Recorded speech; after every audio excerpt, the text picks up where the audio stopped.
Welcome to Tough Crowd, and I use the term crowd loosely. As you can see, we had to get our staff to sit on the left side of the goddamn bleachers. Excuse my language. We're already finished. We just started. All right, the goal of this show is to get people to talk on TV the way they talk in the privacy of their own homes, without regard to their physical safety, their careers, or their car windshields. We live in a country where people are afraid to say how they really feel. Ironically, the only place I hear the truth is in comedy clubs.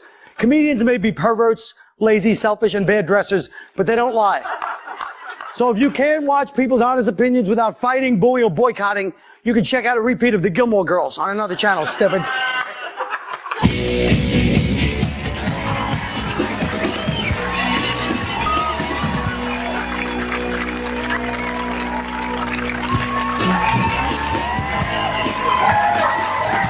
All right, folks, let me tell you, to me, the perfect example this week of collective denial is the Central Park jogger case. It's a loaded story. It's got race, sex, and crime. All the ingredients for a nice, juicy riot.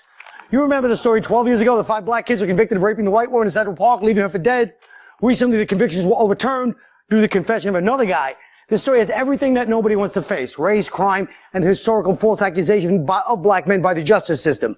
If these kids were white and the girl was black, of course, there would be no problem. Just protest in the street, feminists be angry. But there is a conspicuous silence as the white community sits tight-lipped and quiet, waiting for this to go away. Now, let me tell you something. Look at these kids, okay? This kid definitely did it. This kid, he just went along with this kid. He does whatever this kid tells him to do. This kid would have raped me if I was in the park that night. This kid, that rape was the nicest thing he did that day, this kid. I don't know about the rest of them. Look, there's only one left, but Keith, sadly, like it or not, you are the representative not only of yourself and being honest on the show, but of the entire black population of the United States right now. Hope that's not too much pressure. If you will admit right now, give me 2 of these guys that did it, I will get my people to drop this civil lawsuit against OJ. Damn, I feel like Jackie Robinson, man. All right, I'll give you those 2, but I want you to give me Diallo. Okay. Yes, we already got him. Louima, 2 undisclosed police beatings, plus the fact that on The Sopranos, a show full of Italians, 2 black guys get whacked. What the hell was that about? Yeah, I love that. I love that diverting attention from the black rapists. You know, how could they vacate that sentence? How could they let those guys go? First of all, they said it. Listen, you know, as a married guy, I know what a forced confession looks like. That was not a forced confession. Those guys confessed to it. So didn't a guy also confess? How about DNA? They found the DNA in the woman's sock. Yeah, you know, they found it in her sock. It took them so long to find it because they didn't know to look in the sock because black guys have big penises. Wait a minute. Whoa, where the hell did that come from? That's why they have DNA in the sock. Okay, look. Right, exactly. You know who should that's be? nice. It's the female DNA, the new assistant DA? Yeah, she should be. She's the one that should be made to jog around the park at midnight with nothing but a T-shirt and a scent of fried chicken on her. Hey, it's Tough Crowd. The Daily Show. It's Tough Crowd, folks. That's how it's gonna be. Get used to it. Welcome to the show. Yeah. Now, Keith, do you feel that these guys are really innocent, or do you think these is payback for like the Scottsboro boys and past things? Yeah. Well, past things you gotta realize, man. Like they say with the corporations, all these guys are getting away. Like billionaires getting 6 years. My cousin did 12 years for stealing a Marshall Falk jersey from the damn Marshall store. These guys confessed. You know, some of these guys confessed to raping this woman in front of their own mother. Okay. Yeah. I mean, my mother once found a Playboy under my pillow. I'll deny it to the day I die. Yeah, but I have to say, I think they were obviously doing something wrong. They were not home baking cookies with their mother. Wait a minute, why are all you guys looking at me, first of all? I'm not one of the joggers. Those guys did. No, we'll give you the guy from Tyco. If you give me this kid, I'll give you Ken DeLay from Enron for this kid. No, seriously, they were doing something wrong. They shouldn't be blamed for Well, that. let's talk about, to me, that was a phony story because of the way it was handled. It was very polite and nice. You said the phony story is the corporation way. Anybody else, what's your idea? What's a phony, typical media story where they're just trying not to offend people? Well, the fact that they put up that the fat people should have handicap parking spots. My brother is in a wheelchair, and I don't think he should give up his parking spots for some fat, sweaty guy with a gland problem. Well, who's going to argue with somebody that starts a sentence with "my brother's in a wheelchair"? Exactly. You know what I mean? All my manipulation. Oh, she said my brother's fat and he's in a wheelchair. That's the only way you can top her right now. Let's face the facts, folks. If you grew up white, you have a different idea of truth than if you grew up black. Everybody sees things according to their perception. That's why we have separate networks. So stay right here. After I've given you all this wisdom, the least you can do is sit through a couple of commercials and walk by their crummy products, can't you? Oh, that'll be cut.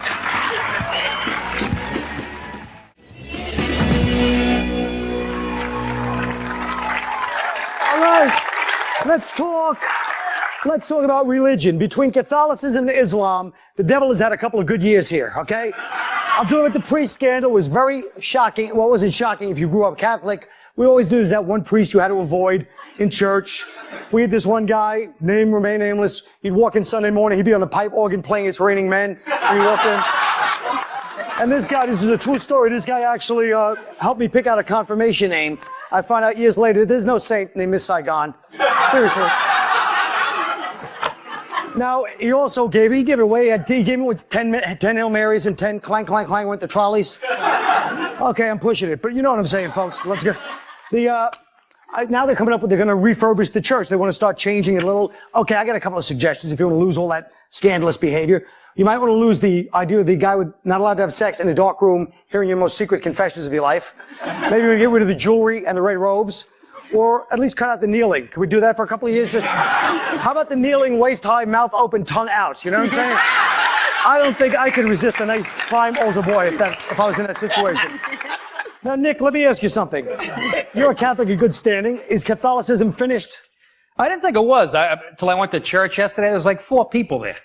It looked like one of my shows at the Chuckle Hut in San Antonio. It was like, but, you know, I think the Catholic Church is just like the Crunch Gym or the YMCA. As long as it's need a place to hang out, it's always going to be there. That's what it's all about, folks.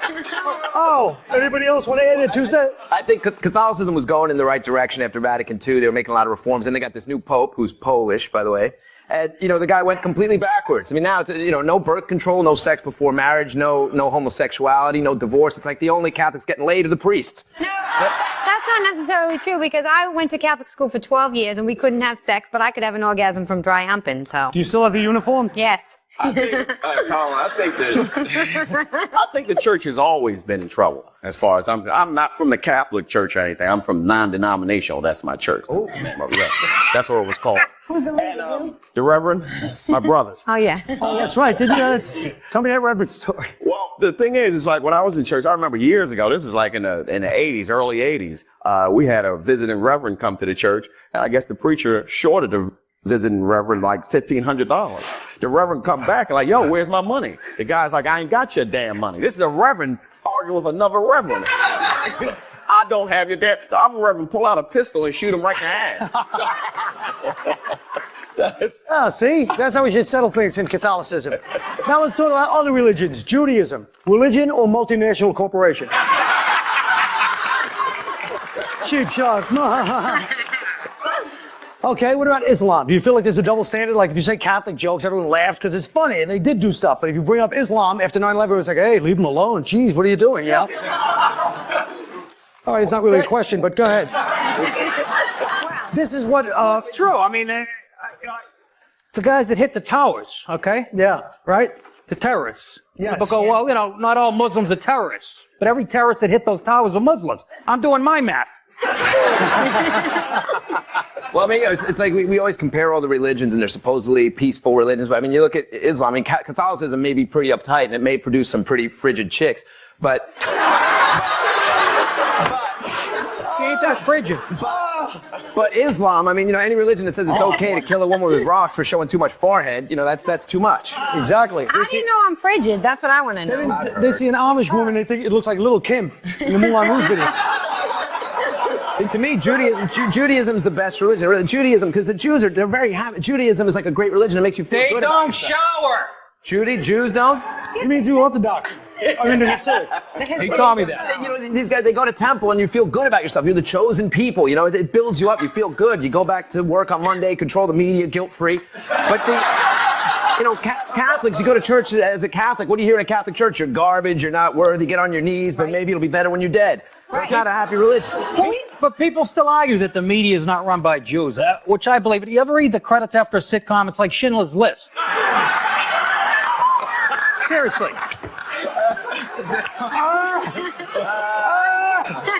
I think we... No, I do. Wait a minute. Are you sure you want to say something to follow that?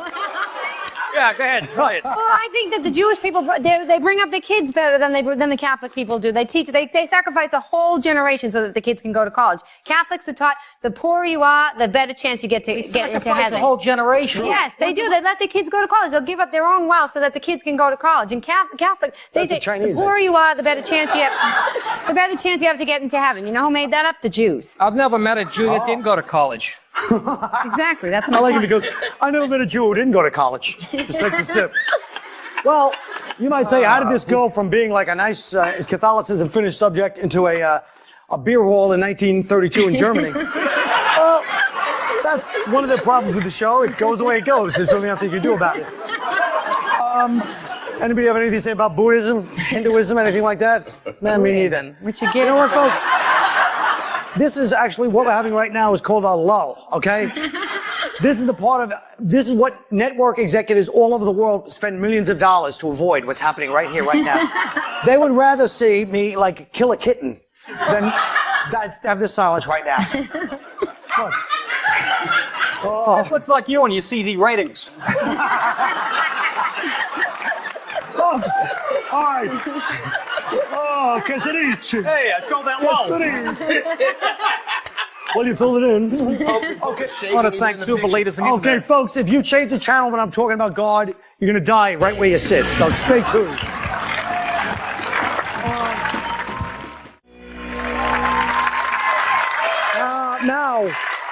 Now, we all know that the poorer you are, the less people care about you. Nobody cares about poor people.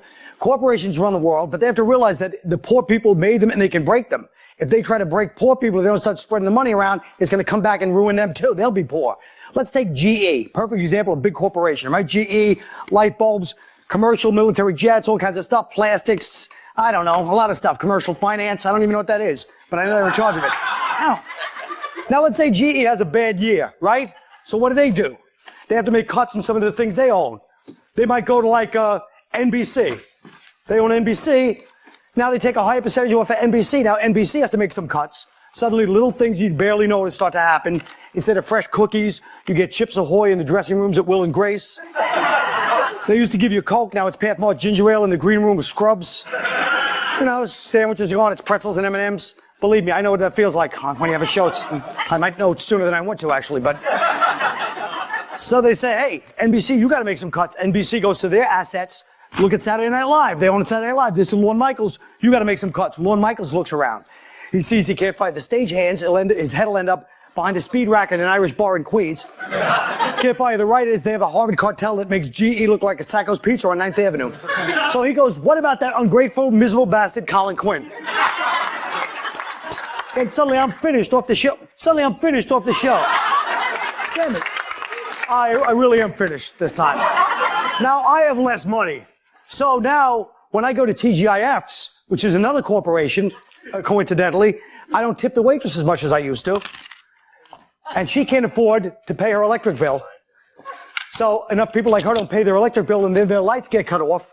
Then GE ends up with another bad year that they caused. And that's why when the little people finally get fed up with the whole system and they march on Washington, they're always carrying candles because the lights are cut off.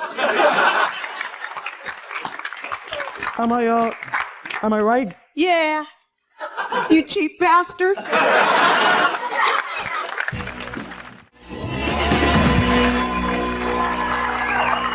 Thank you. Speaking of religion, we like to do something good. Confession is always a good way to get your slate cleaned. So right now, everyone's going to come and confess something real that they did in the last week, and I'll be playing the part of the priest. And as a priest once said to me, on your knees, boy, it's time to put a little God in your mouth. All right? Okay, first up is Keith, my son.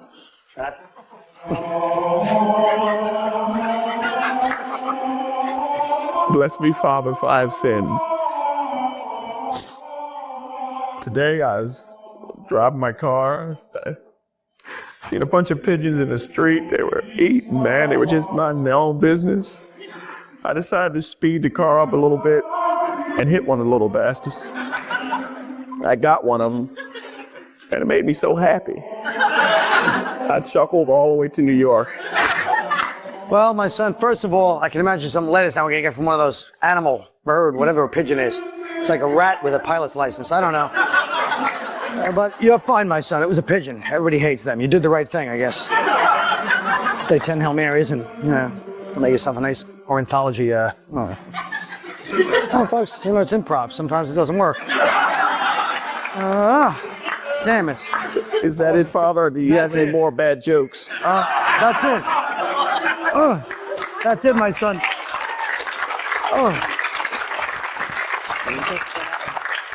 That really hurts. Really hurt. Right? Confessional? Okay. What are your sins, my son? What's with the music? It sounds like I'm in the elevator at Filene's. I masturbated while I was watching a high school cheerleading competition on ESPN2.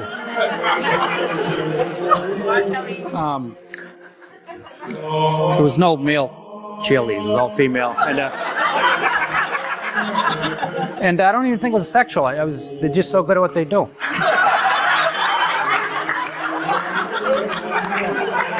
This was ESPN2? Yes, Father. Get the Spice Channel. They're a lot easier. Go with God, my son.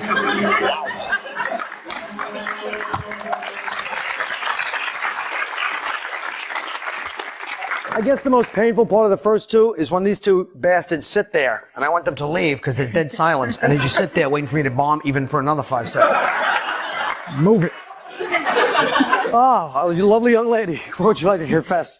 Bless me, Father, for I have sinned. It's been 15 years since my last confession. And this week I lied to you. Oh, lied to the priest or lied to me, Colin? Lied to you, Colin the priest. All right. How'd you lie to me? I'm afraid to tell you. Oh, tell me. I'm afraid How much worse could it go for me right now? Awful. All right. Last week when we were making out, Yeah. and you asked me if I liked your ass, I lied. Your ass sucks. I only told you that because I wanted to be on the show. Well, maybe you should stop trying to judge my ass as just a man's ass and start judging it as an Irish ass, and it won't be so bad. You may go, my child. Go. Thank you, Father. Go. Thank you. Go. Yeah, let's really stretch out Act 4. I wonder why I hate this one. All right. Hi, Greg. Hi, Father. Hi. I've never seen you from this angle before. It's been, Even I didn't get that one. It's been 20 years since my last confession. My sin is that I was a dirty, two-faced, hypocritical fraud. I was watching a documentary on whorehouses last night on HBO with my wife, and I pretended to have absolutely no idea why a married man would want to spend $1,000 for an hour with a super hot porn star. It was shameless, Father. I was completely shameless. I was like, that's crazy. I mean, he could have spent that on a weekend away at a bed and breakfast with his wife. Go with God, my son. Folks, that's the end of the show right there. I don't care if I get the end. I can tell us being the first audience ever on the show. Don't worry. If you had a problem with any of the thoughts or opinions expressed tonight during the crowd, we'll see you tomorrow. Unless we get the old bleed home.